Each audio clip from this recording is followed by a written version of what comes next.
Olá, caros amigos, eu estou aqui com mais um podcast Consciência Integral com meu amigo Guga Casari. Hoje a gente vai falar um pouquinho sobre estados de consciência. Conta aí, Guga, como é que você vê um pouquinho essa coisa dos estados de consciência, da teoria integral, como é que tem sido isso aí para você? Oi, Mário. Oi, caros ouvintes, queridos ouvintes, né? É um prazer aqui estar conversando mais uma vez e falando com vocês e com o Mário sobre esse assunto que a gente gosta tanto. É, Bom, Mário, a gente vai estar falando aqui então sobre estados de consciência, né? E antes de eu desenvolver demais o assunto, eu queria que você desse a sua visão do que a ciência já sabe sobre esses estados, né? Para a gente ter assim uma base para a gente e desenvolvendo o nosso papo. Então, o que a ciência sabe, né, sobre os estados de consciência? O que a gente pode dizer aí? Então, Guga, a gente, da década de 80 para cá, tem se dito que é a década da neurociência, né? Então a gente passou, depois de muito tempo, na verdade desde o nascimento da modernidade, a fazer pesquisa de novo sobre os estados de consciência. Por que isso? Porque lá no pacto do século XVII, quando a gente separou o que é ciência do que é religião, os estados de consciência eram considerados estados da alma. Então eram considerados assuntos religiosos, assuntos que não deveriam ser tratados pela ciência. Nos últimos anos, assim, e na verdade não é um tema novo, porque a psicologia, enquanto ciência, já se constituiu há um tempo, e a primeira obra do Freud chama-se, grande obra do Freud, chama-se Interpretação de Sonhos, que é a tentativa de fazer um estudo científico dos sonhos, que nada mais é do que um estado de consciência. Então todo mundo passa por mudança de estado de consciência toda hora. Né? Toda noite a gente sonha e passa por essa mudança da vigília pro esse estado entre sonho, pro sono profundo sem objeto, né? E a ideia assim, das tradições contemplativas é um pouco trazer isso de novo para a ciência. O que o Dalai Lama e os budistas têm feito é justamente botar um cara meditando dentro de uma maquininha lá de ressonância e ver o cérebro dele mudando automaticamente. A gente vê que o cérebro dessas pessoas que meditam se transformam. Né? O cultivo desses estados de consciência tem um impacto transformador muito importante assim, na vida das pessoas. Por isso que meditação é algo tão recomendado. Né? Eu acho que esse é um panorama. Assim. Agora, do ponto de vista científico, outra coisa importante que aconteceu também era o uso de drogas e a pesquisa com drogas. Ontem eu estava ouvindo o Alan Watts falando, né? As pessoas sempre buscaram substâncias que alterassem a consciência, seja o álcool, seja o próprio café, seja a cannabis, seja a ayahuasca, seja o LSD, seja outras drogas, né? É uma diferença importante. A palavra narcótico, por exemplo, vem lá do grego, do narquê, que tem origem na palavra narciso, que é esse fato da gente se entorpecer, né? O ópio, a história da humanidade é marcada pela busca dos seres humanos de estados não comuns de consciência, de estados alterados de consciência. O problema é que a pesquisa moderna virou tabu. Na década de 60 a gente começou a ter pesquisa com substâncias que induziam estados expandidos de consciência. E isso ficou proibido até agora, no ano passado, quando alguns países voltaram a fazer pesquisas mais sérias sobre, enfim, o efeito terapêutico de você perceber que esse estado de vigília é apenas um dos estados em que a sua consciência existe. É apenas uma das formas de compreensão da realidade. Os praticantes de meditação, e na verdade todas as tradições religiosas do mundo, têm uma prática contemplativa que induz esses estados não comuns de consciência. E agora É, é importante a gente fazer uma distinção porque tem os estados é, endógenos, ou seja, os estados causados pela própria prática da meditação, e os estados exógenos, que são induzidos por substâncias exteriores, ou por cansaço extremo, ou por uma série de outras coisas que podem induzir estados certo. alterados de consciência. Né? Ficar sem dormir, por exemplo, a pessoa pode ter delírio espontâneo durante o dia por abstinência de sono. Então a gente já sabe muita coisa sobre isso. O que nos falta investigar, e que cada vez mais a gente tem investigação, né, principalmente pelo movimento dos praticantes, tanto de oração quanto budistas, que estão se colocando à prova e mostrando que esses estados eles ativam áreas do cérebro que são muito peculiares. Os neurocientistas já chegaram a dizer que tem áreas do cérebro que correspondem à experiência do divino, que corresponde a essa experiência de unicidade que acende quando as pessoas estão vivendo essas experiências. Tudo isso é muito novo, são pesquisas de 10 anos no máximo, mas assim, abre um campo importante para a gente investigar. Agora, o que é importante para encerrar? O que a gente sabe é que os estados de consciência, eles são como as nuvens. Eles não são conquistas permanentes. Então, é um problema a pessoa que, por exemplo, usa uma substância para induzir um estado alterado de consciência, achar que aquilo é uma conquista cognitiva, emocional, permanente. Não é. Né? E esse é um dos grandes problemas das substâncias entorpecentes, que é a busca desse estado, que às vezes é extremamente prazeroso, expandido, lúcido, mas que a pessoa não sustenta por si só. E isso é um problema para a gente encarar, inclusive com relação à nossa política de droga, entender melhor o efeito disso e o efeito narcotizante dessas substâncias. Interessante, interessante. Guga, me conta aí, como é que são as suas experiências com esses estados? O que você pode contar para a gente? Eu fazendo o curso agora que a gente está fazendo com o Ken Wilber, eu estou mais ciente dos meus estados internos e tendo mais acesso a eles de um jeito mais desperto, vamos dizer, né? Eu ultimamente tenho notado bastante capacidade de observar, né? Uma capacidade de observar aumentada do meu estado de vigília até, né? Outro dia, por exemplo, eu até tive um acesso de raiva, que não é nada muito espiritual, né? Por causa de um acidente bobo aqui em casa, e eu, assim, ao mesmo tempo que eu estava tendo esse acesso de raiva, eu estava conseguindo um passo atrás observar o seguinte: poxa, isso aqui é toda uma reação que eu estou tendo a esse modo de perceber o mundo, a esse estado de vigília e tal, quer dizer, ou seja, né, me deu uma possibilidade de uma perspectiva sobre aquilo que talvez eu não tivesse, talvez numa outra situação eu tivesse me envolvido e acreditado muito mais naquela emoção e naquele acontecimento todo. Então isso me deu uma capacidade de observar até uma coisa muito banal na minha vida com uma amplitude maior, né? Eu tenho estado mais consciente também ultimamente do meu estado de sonho, daquele estado entre o despertar e o acordado, né? Que assim a cabeça o pensamento vai mais longe, a emoção vai mais longe, você visualiza melhor certas coisas. E na realidade também assim até mais ciente de onde vêm as fantasias, de como é que elas estão atrapalhando ou ajudando, né, na minha vida, né? Então assim, é interessante, quando você começa a entender o seguinte: os símbolos surgem nesse espaço, nesse lugar da mente, nesse estado de consciência, né? As nossas ansiedades surgem aqui e tal, né? Então, assim, tem me dado muito mais facilidade de lidar e mais interesse de lidar também. É engraçado, quando você começa a se sentir o seguinte, mais empoderado ou mais consciente, você também se sente mais interessado, né? E menos apático, de falar o seguinte: não, isso aqui é assim mesmo, isso não tem jeito, menos sonolento, né? Assim, e a sonolência que eu estou falando aqui não é a sonolência do estado de você estar no estado de sonho, mas assim, a sonolência de você não estar consciente daquilo, né? Então, assim, é uma distinção importante de fazer, porque assim, a gente quando cai no estado de sono profundo, a gente entra lá no que a gente chama de nível causal, né? A gente perde a consciência, a gente entra num sono profundo, né? Mas existem pessoas mais realizadas, pessoas que já trabalharam nessa coisa, que estão despertas nesse estado, né? Elas estão lá naquele nível e vendo tudo, não, né, do modo que a gente vê, mas assim, então assim, me dá hoje uma perspectiva de pensar o seguinte: poxa, é possível eu me aprofundar nesses estados de consciência ou ampliar os meus estados de consciência sem cair nessa sonolência da falta de lucidez, né? De não estar presente. Então, assim, é legal isso, tem sido importante para mim. Tem um autor, né, que é o Eckhart Tolle, que tem um best-seller aí, que é O Poder do Agora, e que é algo importante, né, assim, ele está descrevendo ali um estado de consciência, né? Esse estado de presença, ele é importante porque na teoria integral a gente distingue isso depois.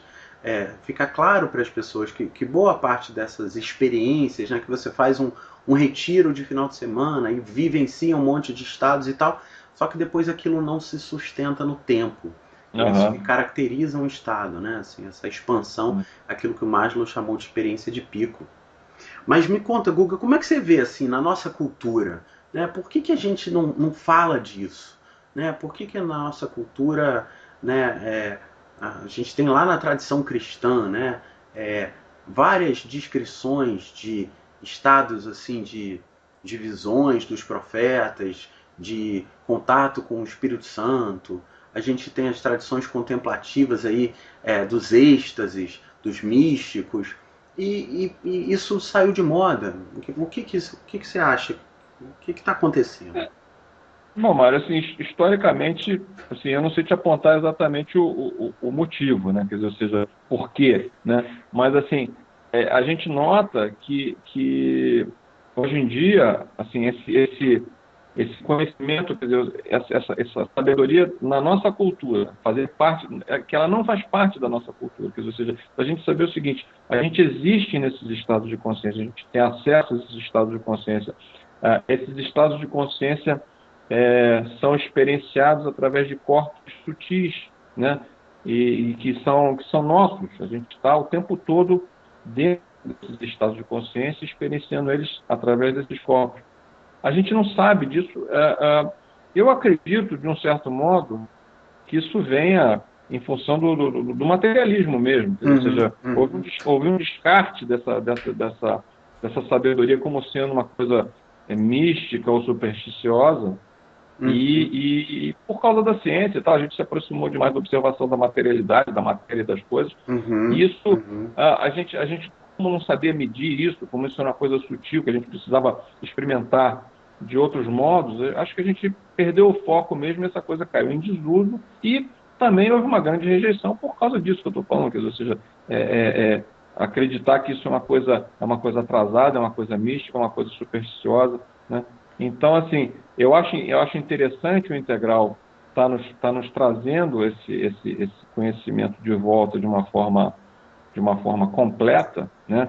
E muito bem apresentada, porque assim, a gente sabe que isso está lá, a gente sente, isso faz parte do nosso dia a dia, a gente dorme, acorda entre sono profundo, a gente de vez em quando está num estado de sonho acordado, né? Inclusive até você falou de uma coisa interessante, que eu acho que a gente experimenta combinações desses estados, a gente experimenta esses estados acoplados com estados menores de alegria, de excitação, de raiva, quer dizer, ou seja, então assim, tem tantas nuances aí, mas a gente perdeu a capacidade de introspectar, né? Porque a gente não tem mais essa classificação, a gente não tem mais essa conversa na nossa sociedade. Isso é real, isso todo mundo experimenta, né? Então, assim, trazer isso de volta é fundamental, porque são dimensões da nossa vida, da nossa experiência, da nossa percepção, que fazem muita falta na cultura. A gente até o acesso à própria moralidade, até o acesso à própria capacidade de conectar com o outro de um jeito sensível, profundo, na alma, fica nublado se a gente não acha que isso existe. A gente acha que não, isso aqui é uma coisa que não faz parte. A gente só se comunica com as pessoas através das palavras e pronto, né? Então, assim, faz falta. Eu acho que é importante, eu acho que o Integral trazer isso de volta para a gente no nosso dia a dia é fundamental. Você sabe, Guga, que isso que você falou, assim, dessa redução materialística, né? Isso é muito sério, porque mesmo na neurociência, o que a gente tem hoje é esse esforço de reduzir a mente e os estados da mente a mudanças no cérebro. Né? Isso, um exemplo disso, né? Então, uma pessoa que vivencia uma experiência mística e ativa uma área do cérebro, e o cientista olha e diz: Deus é essa área do cérebro.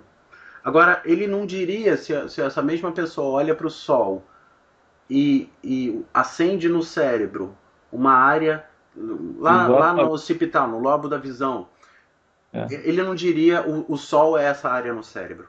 Então, essa redução dos fenômenos internos a fenômenos materiais, a fenômenos fisiológicos, é muito grave. No cérebro. né? É muito grave, assim, né? E a visão integral nos ajuda a perceber isso, assim, né? Na nossa cultura. É bem interessante isso aí que você está trazendo, dessa falta de interioridade, né? Essa falta de interioridade aí com...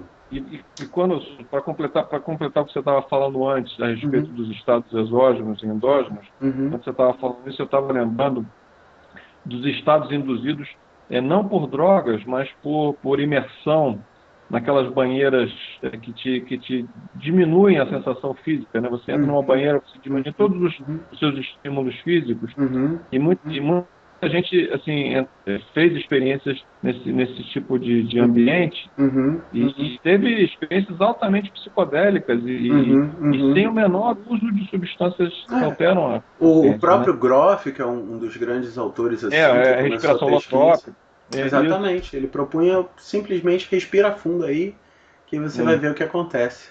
Né? Então, é, esse excesso de oxigênio, esse excesso de respiração, de uhum, vida e de vitalidade, ele naturalmente induz estados. Eu que trabalho com acupuntura aqui, as pessoas às vezes perguntam: o que você colocou nessa agulha? Porque eu estou sentindo aqui um monte de coisa. Né? uhum, Altera a percepção, altera o humor das pessoas, altera a relação que elas estão falando. Eu estou muito calmo, o que está acontecendo? Fala, é, esse é seu estado natural. Na agulha é. não tinha nenhuma substância exterior. É muito comum isso. Você só relaxou alguma coisa que Uhum, passou a fluir e que a pessoa passou a ter mais uhum, amplitude naquela. Agora, só para a gente fechar aqui, você já deu uma apontada nessa ideia, né? Mas assim, talvez a gente pudesse só assim afinar um pouquinho. Qual é a relação entre estados e estágios, né? É, Então, então, Guga, só eu para a gente. considero essa uma das grandes questões que o modelo integral do Wilber elucida, porque foi algo que ele até errou nas primeiras versões dos livros dele. Ele estava ainda confuso sobre o que eram, no mapa da descrição fenomenológica dos estados de consciência, sejam na psicologia ocidental, seja nas tradições do Oriente ou do Ocidente, ele não conseguia bem fazer essa distinção durante muito tempo. E ficou muito mais claro quando ele fez essa distinção, porque é uma distinção entre estágios ou níveis, que são processos que crescem é, incluindo os níveis anteriores. São como degraus de uma escada. Ele chama de estruturas, inclusive, nesse caso, São, né? exatamente, retoma um certo estruturalismo da psique, ou seja, você tem que passar por certos níveis. Isso não é novidade, assim. O Freud descreveu esses níveis da dinâmica da libido pelo corpo e fixações a partir disso, problemas que dão em certos desenvolvimentos. O Piaget falou disso, o Kober falou de níveis, que é uma outra conversa importante que a gente precisa ter. Mas a Uhum. questão é que um estado alterado ele está disponível para qualquer pessoa em qualquer nível. Ou seja, alguém que está lá no nível infantil, vamos dizer assim, que acredita, uma criança que acredita em fada e vai ter um sonho com fadas. E aquele sonho é uma realidade consciencial para a criança e não tem essa distinção, porque a forma de interpretação vai ser sempre no nível em que a pessoa está vivendo. Então, por exemplo, se alguém não está ligado à experiência, por exemplo, do cristianismo, mas tem uma experiência de unicidade, experiência que Cristo descreveu lá, eu e o Pai somos um, tem uma experiência de que é um com o universo, que os índios também descrevem, que os xamãs também descrevem. Mas se a pessoa está dentro da tradição cristã, ela vai perceber aquilo, vai interpretar aquilo dentro das suas possibilidades, por exemplo, dentro de uma tradição religiosa ou dentro de um modelo científico. A gente tem um exemplo de um vídeo fantástico de uma neurocientista que teve uma lesão no cérebro e a partir daí se tornou uma mística, que ela falou, olha, nada no meu cérebro podia somente explicar a maravilha que eu estava vendo dos campos de energia, da expansão de consciência, da conectividade que existe entre todas as coisas do universo.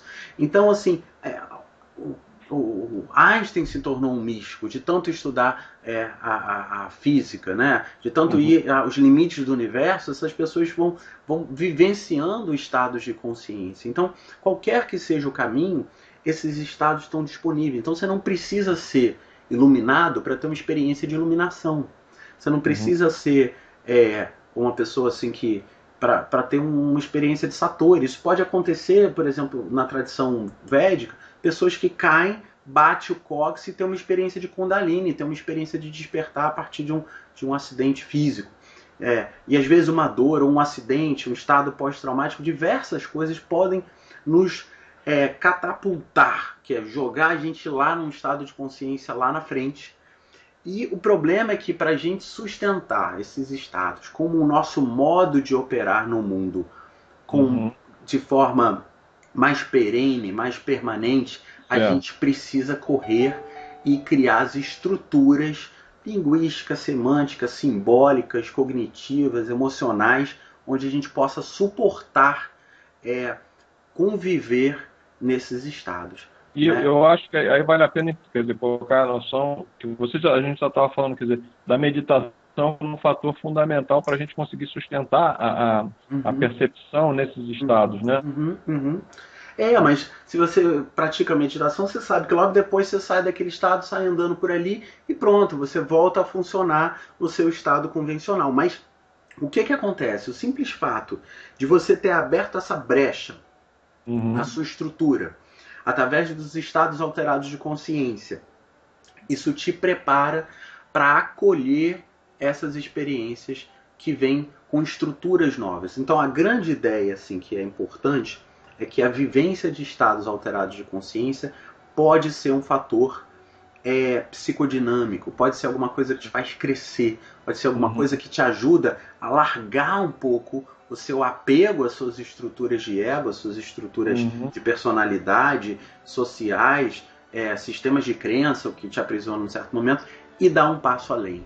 Então, essa é uma das questões que faz com que o cultivo de estados alterados de consciência sejam prementes. E como você já falou, a gente vivencia todos eles todos os dias. Todo mundo está acordado, em sono profundo, em sonho e em sono sem objeto, e enfim, a gente mergulha nesses estados todos. A questão é como que a gente faz isso com lucidez e como que isso pode nos ajudar. Eu acho que o Integral dá essa colaboração pra gente, Ludo. Legal. Bom, eu acho que é isso, Mário. Acho que a gente já tocou nesse assunto, assim, é claro que é um assunto extenso, mas para uma pincelada do nosso papo aqui, eu acho que valeu. É isso. Espero que o pessoal de casa possa curtir e a gente continue as nossas conversas aí. Um prazer, Gugão. Eu só quero colocar o seguinte: se alguém tiver alguma questão, coloca nos comentários que a gente tenta... Coloca nos comentários que a gente tenta refletir sobre ela junto aí. Um abraço.